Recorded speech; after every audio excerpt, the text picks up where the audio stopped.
Ok, alors ici on va aller chercher l'image d'un objet qui est sur fond blanc sur Google et on va faire du détourage automatique, c'est-à-dire que le blanc autour de l'objet va devenir transparent.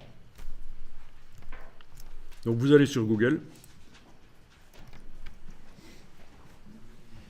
Donc vous pouvez taper ceci dans Google, Vacuum Cleaner, public domaine entre guillemets. Donc c'est l'autre manière de trouver des images que vous avez le droit d'utiliser, en principe.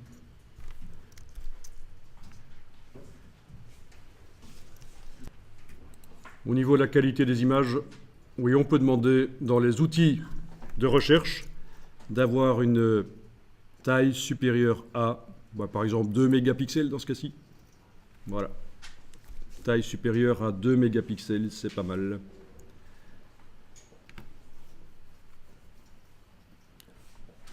Ou alors pas. Oui. Supprimez ça. Je vais vous parler de quelque chose d'intéressant. Indiquez toutes les tailles, finalement.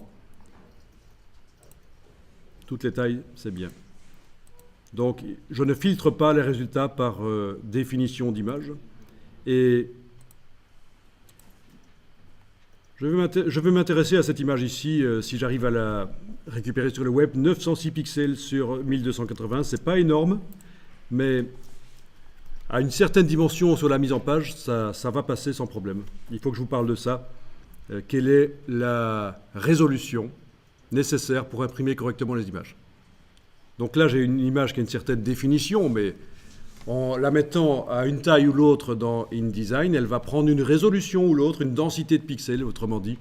Et vous allez voir que suivant la technique d'impression, jet d'encre ou offset chez l'imprimeur, on pourra la mettre à une taille ou l'autre. Voilà. Vous téléchargez bien l'image. Alors, je vais la mettre dans un dossier que je vais créer sur le bureau. Ah, une image qui commence par des numéros. Attention, on va changer ça. Voilà, j'ajoute le mot ASPI, par exemple.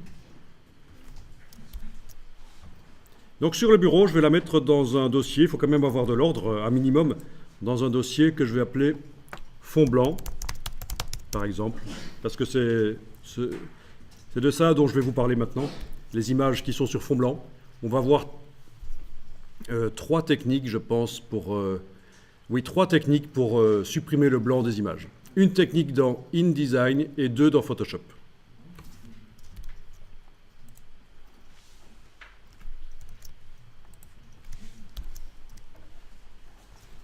Voilà, il est enregistré. Quel est son format?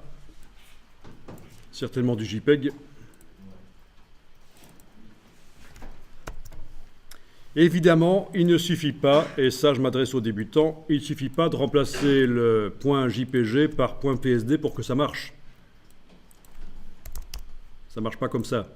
Si j'ai fait ça et que j'essaye de l'ouvrir dans Photoshop, par exemple, je double-clique. Ah ah, impossible, ce n'est pas un document Photoshop, tu m'as pris pour un idiot. JPG, ça marchera.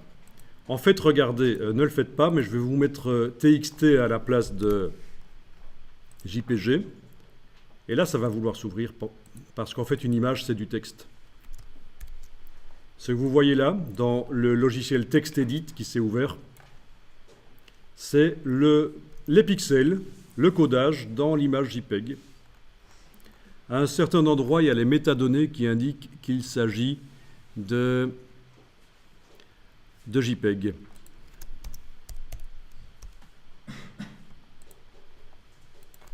Normalement. Enfin, il n'y a peut-être pas de métadonnées dans celle-là. Oui, elles ne sont pas toujours là, forcément, les images sur le web. On les allège en enlevant les métadonnées. Mais normalement, si, c'est quand même indiqué que c'est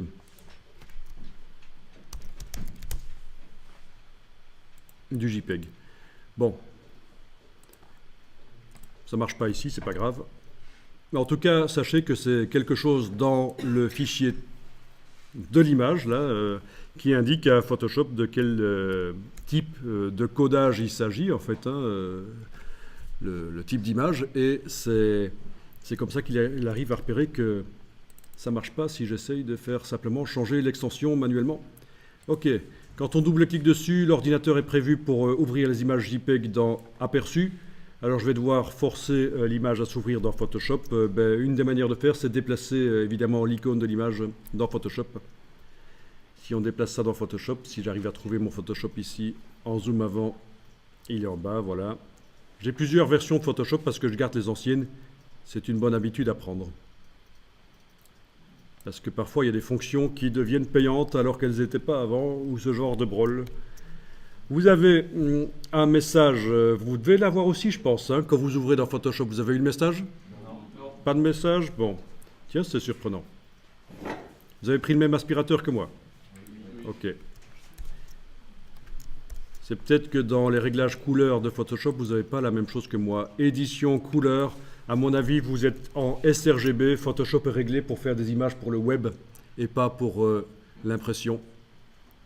Et moi, je l'ai réglé en Adobe RGB, ce qui est quand même un peu plus sérieux quand on fait des images pour l'impression, pour un périphérique meilleur que les écrans bas de gamme des internautes.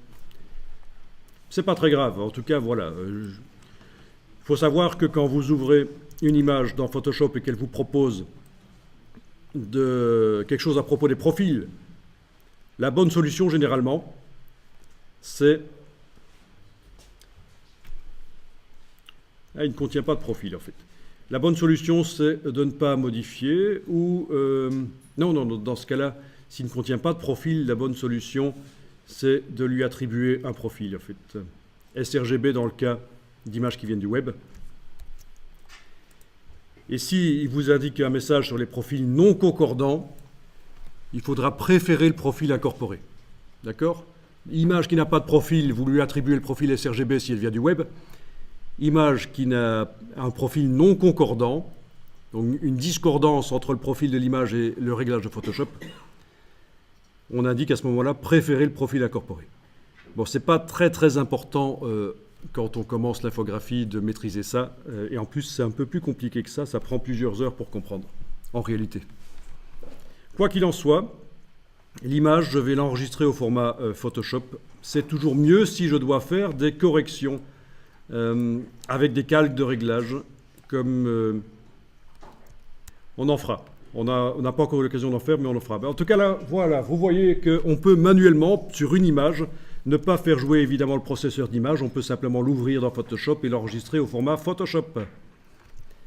Voilà, dans le dossier des aspirateurs.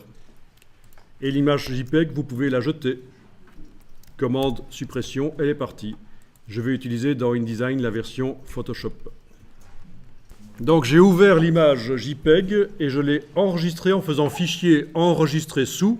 J'ai choisi le format Photoshop dans la liste des formats possibles. Et quand on parle de format, il s'agit vraiment de codage de l'image. Rien à voir avec les centimètres ou quoi que ce soit. Hein. On est d'accord. Et ensuite, quand je l'ai enregistré dans le même dossier, la version PSD, j'ai viré la version JPEG qui ne me sert plus.